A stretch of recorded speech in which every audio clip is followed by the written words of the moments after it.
වෙසින් යන ගමනේ තෙද බලය පෙරටු කොට බැඳුනේ එට දිනන ජවය යලි ලැබුණේ දේශයේ නමයි නිති දිලුනේ අපි හැමෝම ජීවත් වෙන්නේ ඉන්ටර්කනෙක්ටඩ් වර්ල්ඩ් එකක. ලෝකයේ ඕනෑම තැනක සිදුවෙන බොහොම සියුම් සිදුවීමකට මුළු ලෝකයටම බලපෑම් කිරීමේ හැකියාව තියෙනවා. පොඩි පියවරකින් ආරම්භ කරලා මුළු ලෝකයේම දන්න සන්නාමයක් බවට පත්වුණු ස්වේඩස්වයක් අපේ දෙයක් ගැන කතා කරන්න තමයි මේ ආවේ. මේ සෙනාරෝ ඔටෝමොබයිල් ඇසෙම්බලින් කම්ප්ලෙක්ස් ජයල එනවත් එක මේ තියෙන්නේ ඇසෙම්බලින් ලයින් එක මේක හරි සුවිශේෂී. මොකද අපේම රටේ බොහොම දක්ෂ ඉංජිනේරුවන්ගේ ඒ නිපුණත්වයෙන් යුක්ත දැනුමෙන් තමයි මේ හැම දෙයක්ම සියුම්ව අධීක්ෂණය කරන්නේ.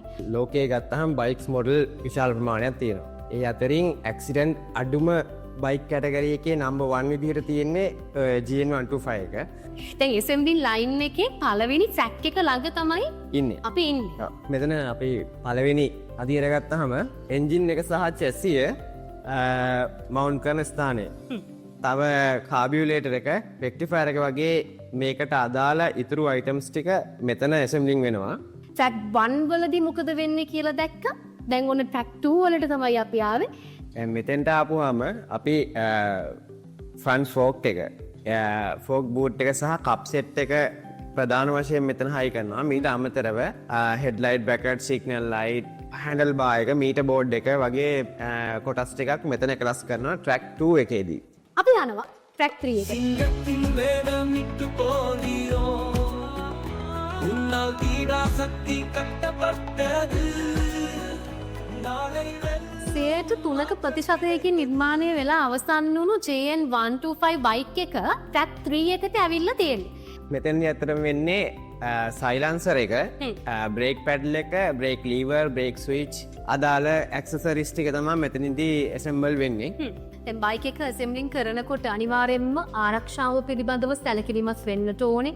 ඒ සඳහා මොන වගේ ක්‍රියාමාර්ගයන් අනුගමනය කරන්නේ? Final QC, PDI, test line වගේ ගොඩක් ස්ටෙප්ස් වලින් ෆිල්ටර් වෙලා තමයි අන්තිමට වෙළඳපොළට නිකුත් කරන්නේ. ඉතින් ලංකාවේ තාක්ෂණයට ලෝකයේ තාක්ෂණයත් එකට එකතු කරගෙන අපේ රට තුල මේ වගේ නිර්මාණයක් කරනවා කියලා කියන්නේ එක අතකින් හදවතට ලොකු ආඩම්බරයක්. අපි දැන් අතර වෙලා තියෙන්නේ ට්‍රැක් 4 එකට.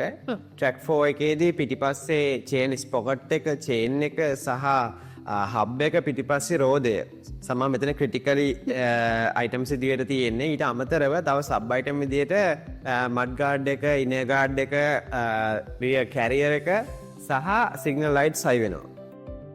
පෙට්‍රෝල් වලින් බයික් එක ඉස්සරහට ගියාට බැටරි එකෙන් බයික් එක ස්ටාර්ට් කරන තැන ඉඳන් බ්‍රේක් ලයිට්ස්, සිග්නල් ලයිට්ස් මේ හැම දෙයක්ම ක්‍රියාත්මක කරන්න අවශ්‍ය වෙන ක්‍රිටිකල්ම ඉලෙක්ට්‍රික් අයිටම් එකක් ෆික්ස් වෙන්නේ මෙතනදී. ඒ කියන්නේ ට්‍රැක් නම්බර් 5 වල.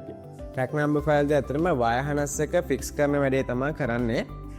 ඇත්තට මේ වාහනස් එක හදන්නෙම දේශීය ආයතනයක. කඳු හෙල් මතින් ගම්බිම් මැදින් පිරිවර පුරා ඇති පුරවර මේ ස්ටෙප් එක ට්‍රැක් නම්බර් 5 එකත් එක්ක කම්බයින් වෙලා තියෙනවා. මෙතැන්දී අපි ඉස්සරහා ට්‍රැක් එකදී එල්ලාගත්ත වාහනස් එකේ සම්පූර්ණ ඉලෙක්ට්‍රොනික ඩිවයිස් වලට අදාළ ක්ලිප්ස් ජොයින්ට් කරන්නේ මෙතන තමයි. දුරිය රඳවා ගල් බොරළ සුමුදු කරවා මෞබිමේ දුරිය රැඳි ගමනක ඇත්තටම කේබලින් ස්ටේජ් එකට ආපුවම කේබල්ස් වර්ග 4ක් තියෙනවා මෙතනදී ඇසෙම්බල් වෙන. Accelerator cable, RPM, ස්පීඩෝමීටර් and clutch. ඔය හතර තමයි මෙතනදී ඇසෙම්බල් වෙන්නේ. බයික් එකක් හදනවා කියලා කියන්නේ ලේසි පාසු වැඩක් නෙවෙයි. දැන් ඉතින් තේරෙනවානේ. ඔන්න පළවෙනි ට්‍රැක් එකේ ඉඳන් දැන් අපි අන්තිම ට්‍රැක් එකට ට්‍රැක් නම්බර් 9 එකට ඇවිල්ලා තියෙන්නේ. සුර ගමනක් යත්තේ අනිවාර්යයෙන්ම කම්ෆර්ටබල් වෙන්න ඕනේනේ. හැම දෙයක් ගැනම හිතලා තමයි සෙනාරෝ GN125 බයික් එකේ සීට් එක නිර්මාණය කරලා තියෙන්නේ. බයික් එකේ ෆයිනල් ස්ටේජ් එකේ තමයි මේ වෙලාවේ මම ඉන්නේ. අපි සූදානම් ටෙස්ට් රන් එක වෙන්නේ කොහොමද කියලා බලන්න.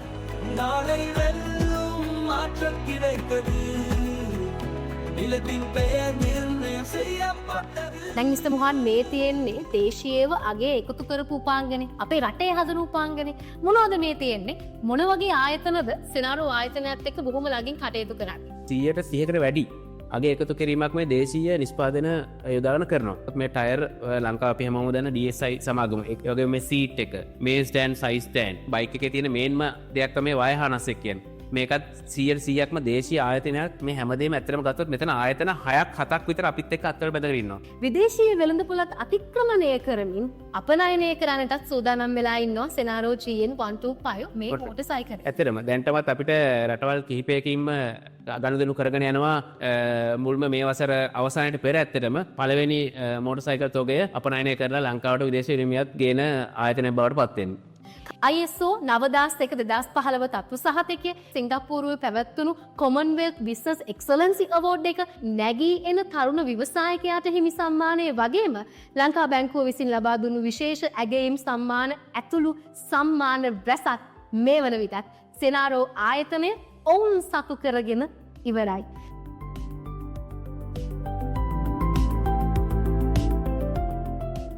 මේ තියන්නේ සෙනාරෝ ආයතනය දේශීය වෙළඳපොළට හඳුන්වා දෙන නිෂ්පාදන පෙළ වර්තමානය වගේම අනාගතයේදීත් මේ නිෂ්පාදනයන් ලංකාවේ මම්මාවත්වල සැරිසරනු අධාවනය වෙනවා. ඔබට දැක බලා ගන්නට ලැබේවි. ඉතින් අපේ ක්‍රම අගයන ඔබට ආඩම්බරයෙන් යුක්තව විශ්වසනීය ගමනක් යන්නට එකතු වෙන්න සෙනාරෝ සමගින්